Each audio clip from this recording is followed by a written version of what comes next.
Lions are born in equal numbers, males to females.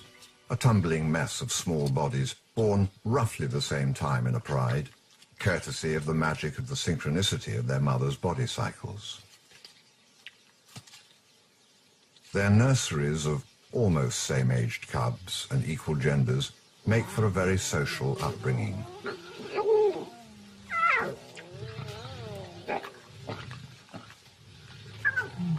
It's a training ground, a playing field, a time when lifelong bonds are developed, bonds that may one day be the foundation of a strong brotherhood to fight for territory.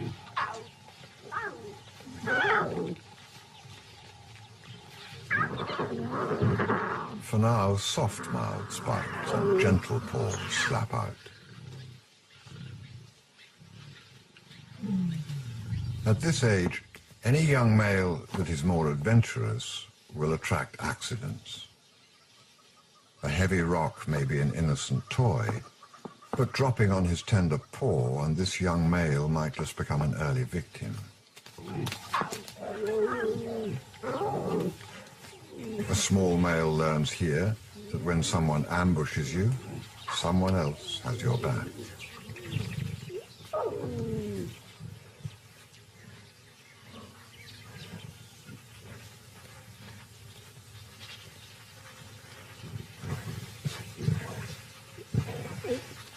Soft fur protects them from needle-sharp teeth. The nursery system works. Cubs are seldom much more than a few months different in size, so older cubs can't do too much damage.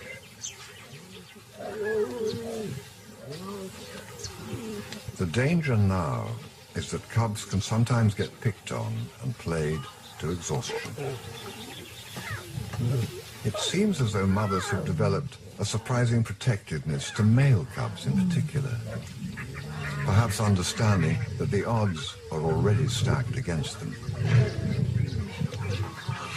So ironically, because of this protectiveness and perhaps a more robust style of playing, little males slightly edge out the female cubs. By 3 months, male cubs often outnumber their sisters.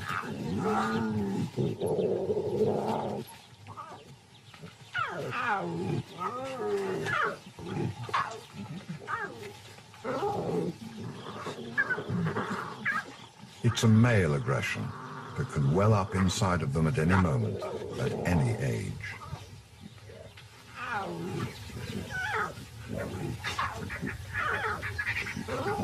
A fully grown female collapsing at the wrong time on a cub 1/10 of her size might be the end of him. Being a cub is always a risky business. If there is a loner looking out at the horizon, it's probably a young male looking to his future. Will he be number 1 or number 7? A survivor or a lost nomad? Across the grassland, across whole countries, this outcast is a perfect example of why most cubs are born at roughly the same time in a pride. If you're a single child, you get a lot of attention, perhaps even better training, but when it's time to leave, you leave alone. This young male in the Okavango Delta in Botswana has challenges mounting up every day. His genetic job now is to survive and carry his father's genes to another kingdom, to conquer it for them by spreading their bloodline. But this vast, wet wilderness will swallow up a solitary, inexperienced hunter, a young male that every resident lion wants dead. His only escape is to live on the fringes of territories now. He'll work a no-man's land between his old family's range and the next, hoping to stay silent, undetected. The pride males are alert to prey and interlopers.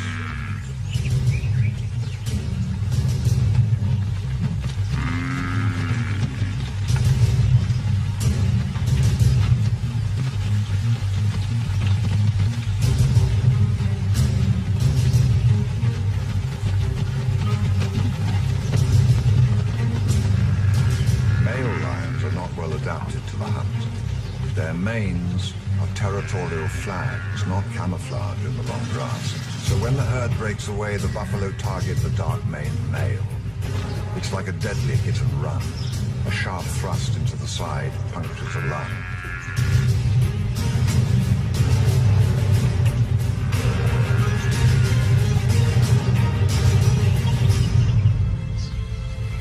For this male, it is over.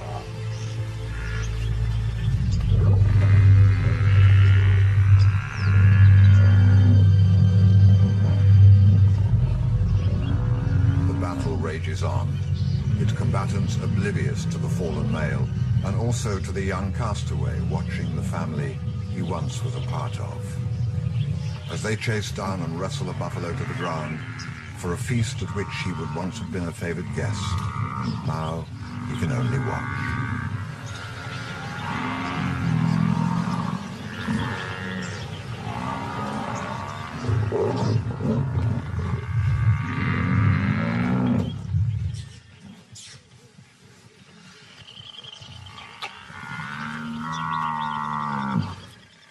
The surviving male is now the only master.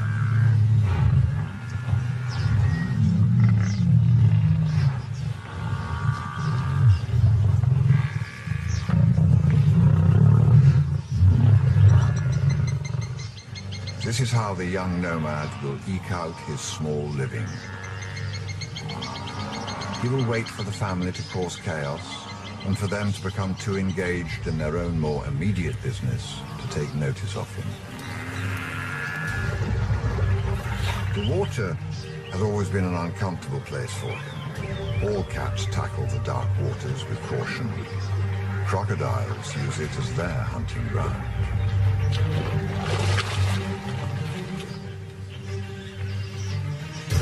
But if he can just keep the herd outside the pride's territory, he'll be able to hunt with immunity. If he manages this badly, though, and they turn back into his father's land, the opportunity will have been lost. He sets up a one-lion blockade, though not with much confidence. If he can frighten the herd away with a roar, he will have a little more time. But roaring will definitely attract his father, so he does something quite sneaky. He almost whispers his roar to the buffalo, making sure it doesn't reach the pride.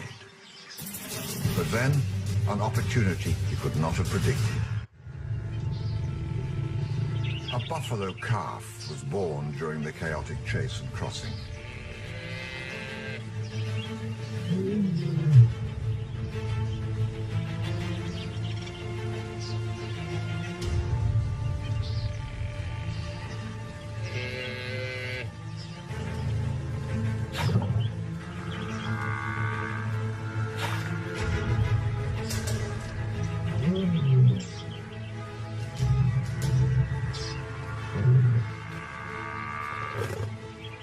The calf is growing stronger by the second, but if he pushes in fast now, the pride may notice the disturbance and come over. If he waits, the newborn might stand up and disappear among the protected legs of the herd. It's a tightrope of risk and reward.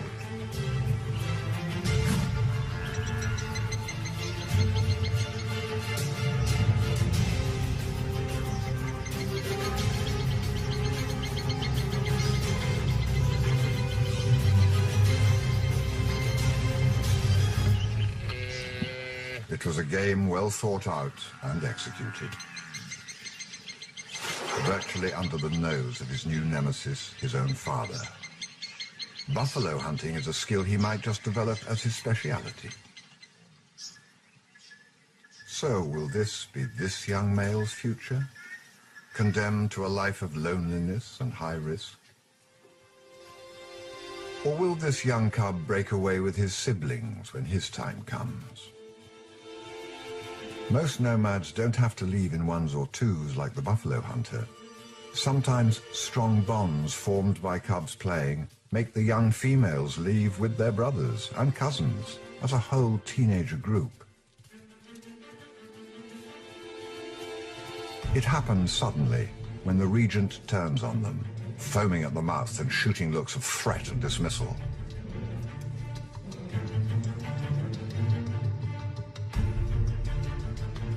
But as they show the first signs of adolescent rebellion, he won't tolerate them in his territory one more day. Compared to the solitary young male, this subdivision seems like a far better option for them. But it's not always what it seems. Their lives will be transformed now as they are driven deeper into the interior, where the water dries out.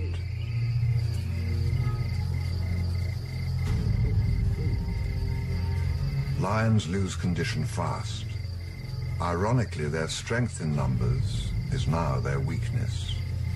Further from the water, prey is scarce. A fully grown impala antelope lasts under 12 seconds and is devoured so fast that any latecomer gets nothing at all.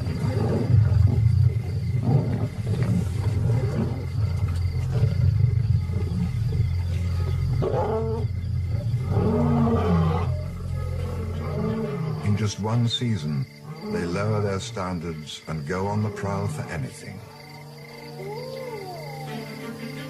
Even a 5-day-old elephant carcass, reeking of hyena and vulture stench, is attractive.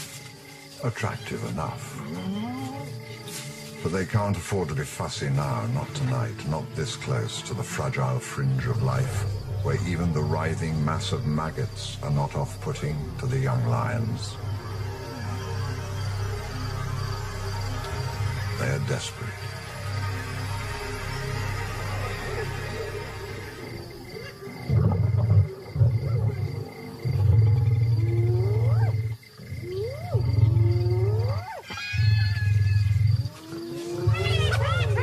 It's a token defense, a feeble attempt at dominating the carcass, and just a game for the lions. The meat is too far gone, rotten beyond the stage that even these wanderers can tolerate.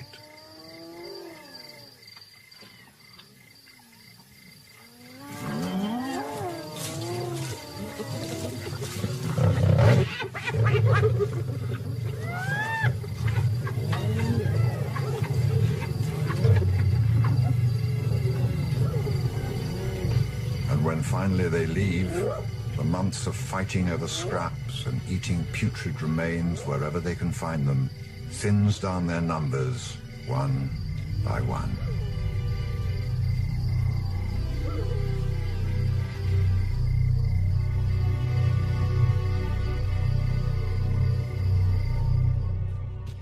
Day after day, they weave their way through life into ever-increasingly dry country.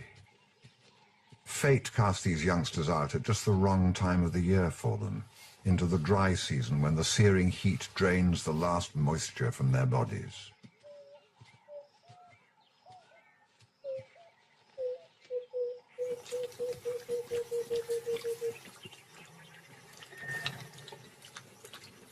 Early rains might yet save them.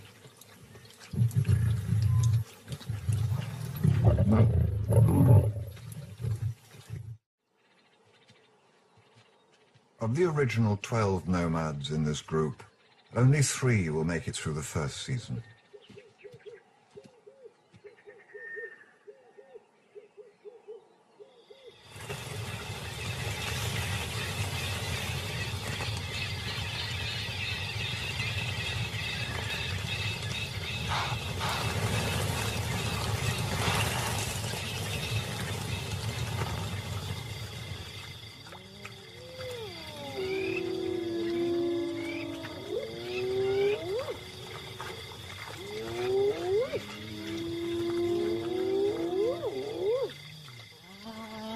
As each lost nomadic male succumbs to this inevitable process of elimination, his body adds to the life of someone else. It is the harshness of this incredible system that makes it so beautiful. The success of Africa is in its elaborateness, its balance of life and death, its harmony. For every dark shadow, there is a shaft of light, a prize for those who want to reach for it. Of all the stages of males' lives, this nomadic phase is the one that most determines their fate. Those lost wanderers that make it out of the wilderness will be hardened and beaten, but alive, the ultimate survivors ready to rule. And which will he be, a lost loner or a nomad in a group whose success seemed assured, but became victims to competition? This system of expulsion seems unfair, and even an instinct that works against their own survival, against the future of all lions. Some prides, like this one that lives along a river hundreds of lion territories to the north in East Africa, hold their grown cubs in the family a little longer, perhaps too long. A large female is keeping a secret and no one notices. She's been hunting with the pride at night and sneaking off during the day. Actually, she had 3 secrets, all 10 days old, hidden a good distance from the hunting grounds in the dense bush of a small river. She has given birth to cubs out of sync with her sisters, so she has to be more attentive. She can't add her cubs to a nursery like they all did, and she often has to miss out on the hunt. At this time of the year, zebras and wildebeest are heading south and close to where the cubs are hidden. She must conceal them, and she has to do it alone.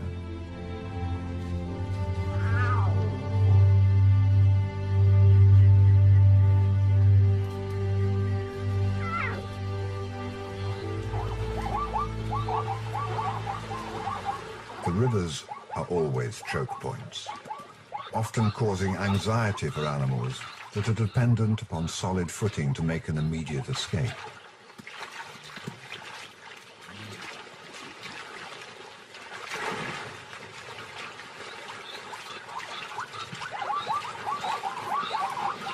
Predators know these vulnerabilities and often listen for the splashes of water and frantic calls of their prey as family members get separated and they lose focus on their surroundings.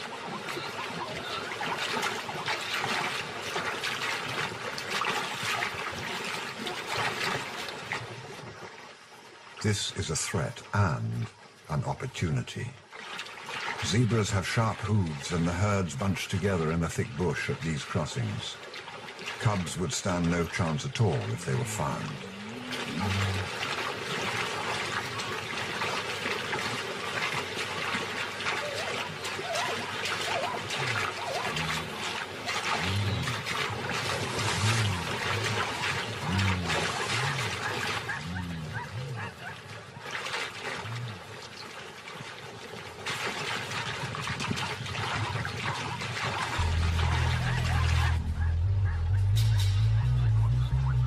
But she missed out on last night's kill, and so she takes a calculated risk as the herd moves away from the den site.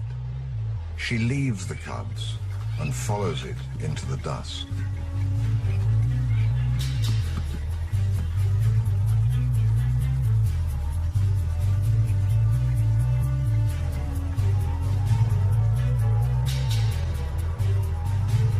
The further into the night they move, the better it is for the solitary nocturnal hunter, disguised in the grass, hidden by the noise and the darkness.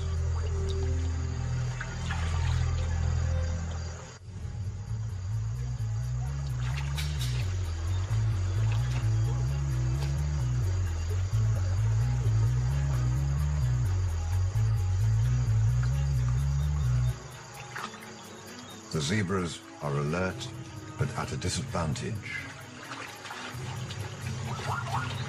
The lioness springs her trap.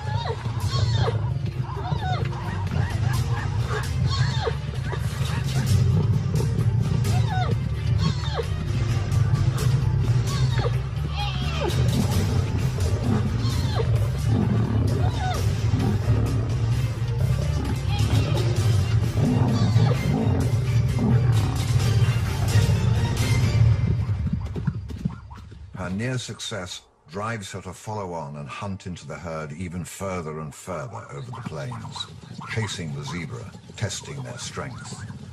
The taste of blood in her mouth keeps her going, not just for herself, but so she can produce milk for her 3 cubs. But the hunt takes her a long way away from their den. It is not uncommon for single mothers to be away for hours, even days. Another solitary nomad is also following the herds. He risks a lot more than just being seen by males. This tactic of living on the fringes of the mosaic of lion territories, weaving a delicate path so as not to attract attention, is working quite well for him. Until now.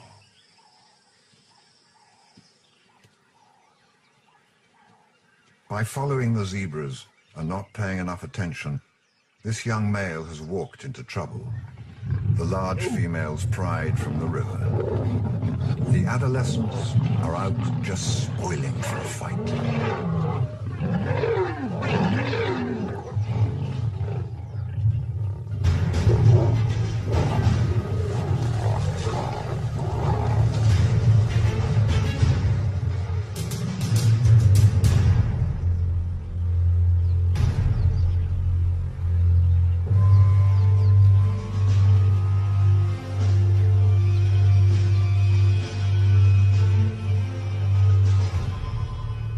Every lion is a dangerous, well-armed animal.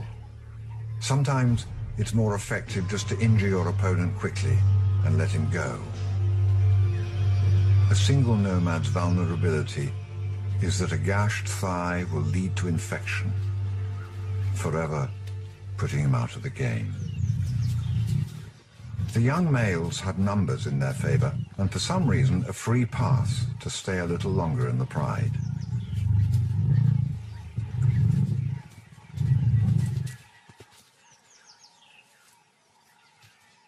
Adolescent males are always up to something.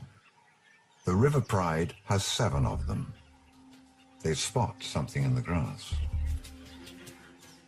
And they want it.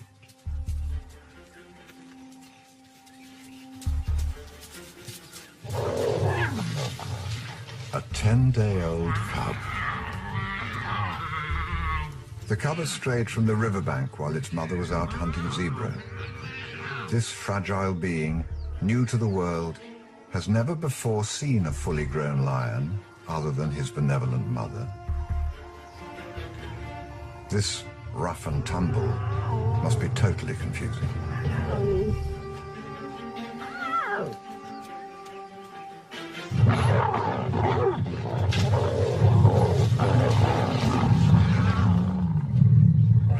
Suddenly, something even stranger happens. One young male, not even the biggest, lashes out at anyone who comes close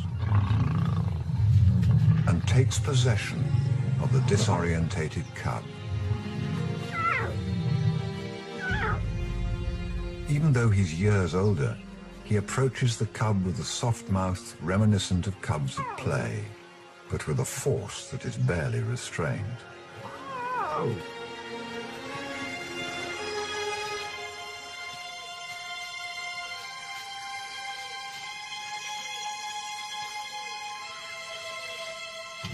A second cub is on the move, heading for the thicket. But she's going nowhere. Everyone is now interested in these tiny lions.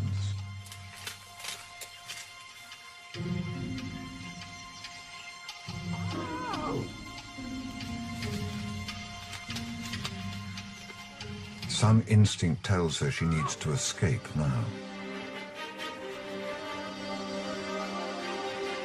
The mother is on her way home, blissfully unaware.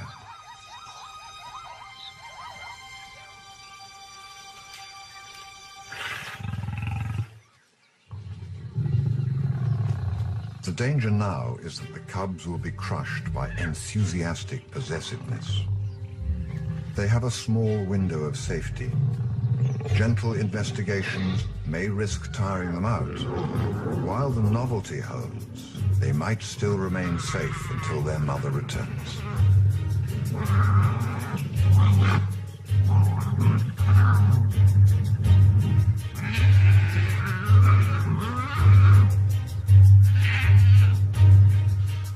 With this much tension, something is going to break. Someone will get hurt.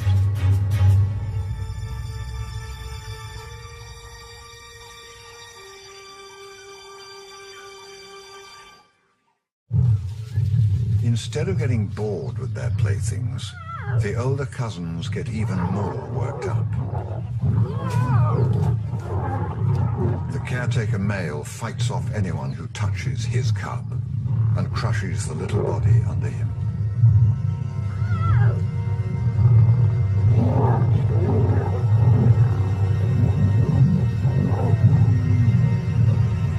At this stage, the tiny male cub has only one weapon. Attitude. It holds them at bay for now.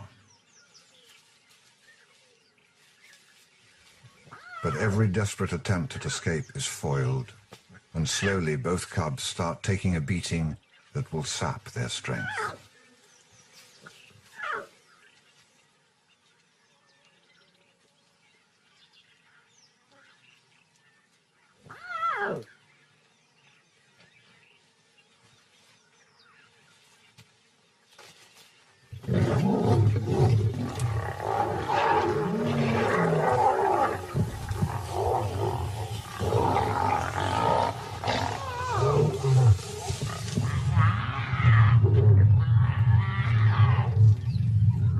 Over the next 5 hours, 2 of the 3 cubs are played with, bitten, and fought over. And while the one possessive male keeps trying to rescue one cub for himself, it is getting rougher each time.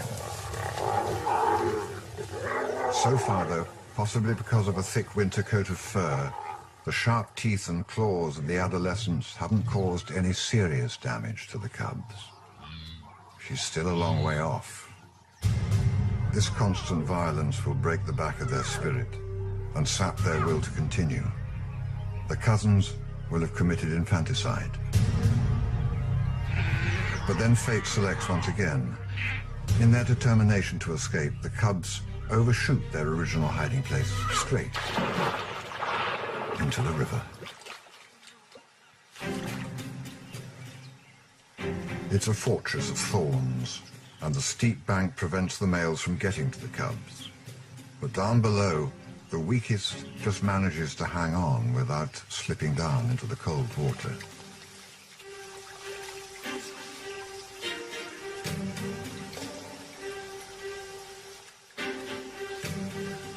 He is determined to get to the cubs.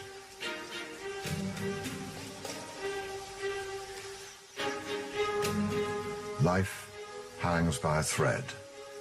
In this case, a single root or vine that could snap at any moment.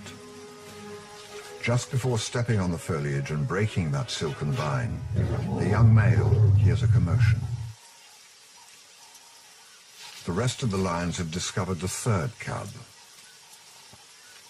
Whether it's curiosity or possessiveness, he's desperate to get to the third cub and either claim it as his prize or stop the others from claiming it as theirs. In the afternoon, the play turns more serious, darker.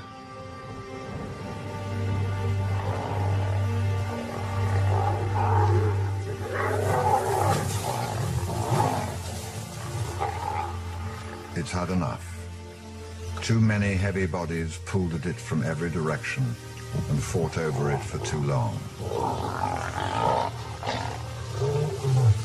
And for this young male, the game is at an end.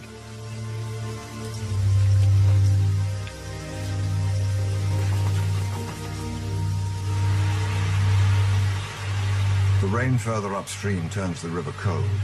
It starts to rise, flooding steadily towards the thicket, where the 2 survivors lie entangled in the undergrowth, already half submerged.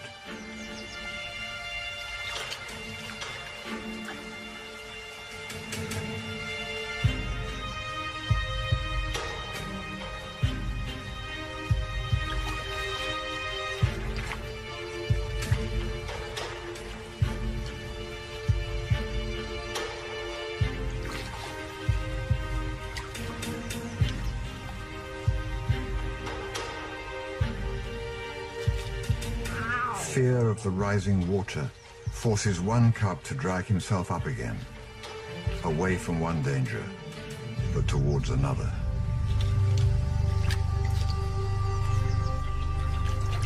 The second cub barely has the strength to move. He clings desperately to twigs and vines, but as he struggles, more of the soil that anchors his precious lifeline is washed away beneath him.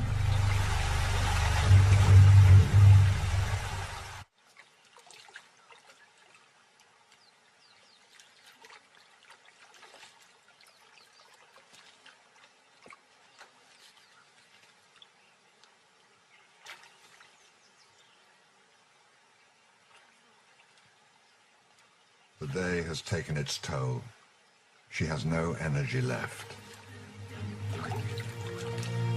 But then, suddenly she finds the strength from somewhere.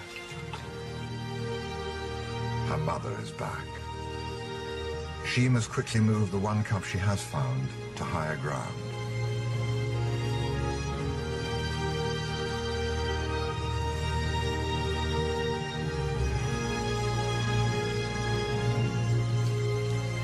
She has saved one cub. Her next instinct is to move it away from the water and hide it from the adolescents.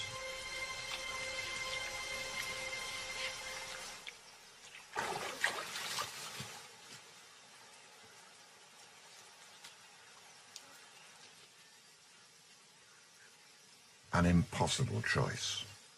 Stay with one and protect it, or leave it vulnerable and search for her second cub.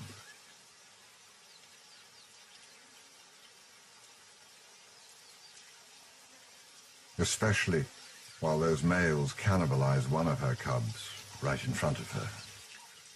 What conditions make some of these cubs survive and not all of them? All share the same genes, the same experiences. So is it all chance? Perhaps, in this case, it's simply the fact that the mother won't give up on a single one of them while there is still hope. This time, she's rescued 2 of her cubs and managed the impossible.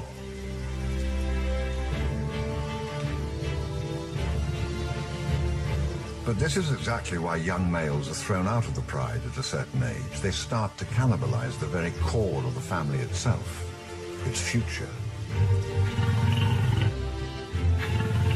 When she returns, she knows what has happened to the third cub, a male. Her legacy to this game of lions. She can smell how his story ended. But as she approaches, growling her anger, her loss, her displeasure, she sends a more defining message, that the 7 adolescents' time as family members is over.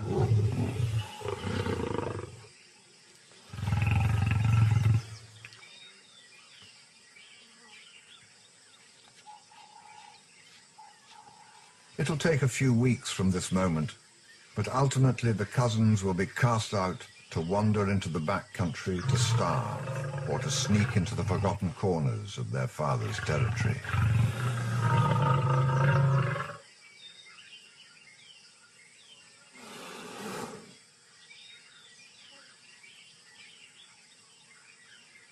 Only one of these 7 males will make it to adulthood.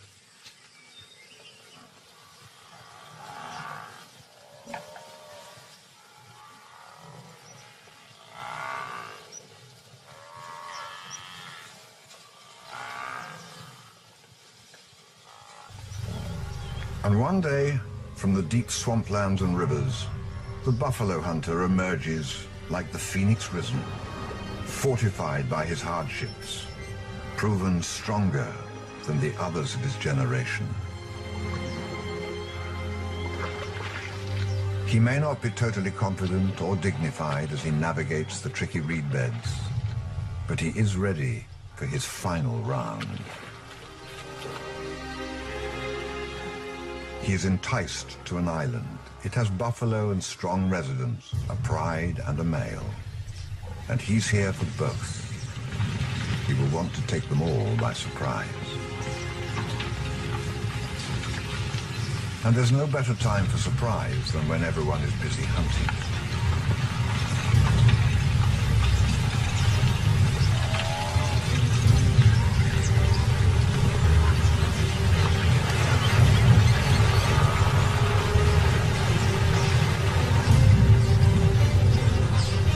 He bides his time and attacks.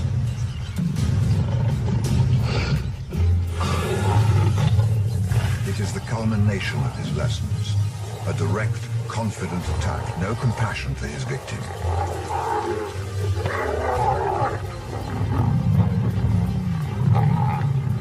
Draw first blood and draw it fast. Hit hard and step back. His first order of business is to slay or fight any lion he sees, male or female. It defines his intention. It states his dominance. He is here to win. This is the game of kings, the game of lions, the game that has made them icons of Africa, fearsome symbols of nobility and power for millions of years. It is what we humans have revered and modeled ourselves on since ancient times.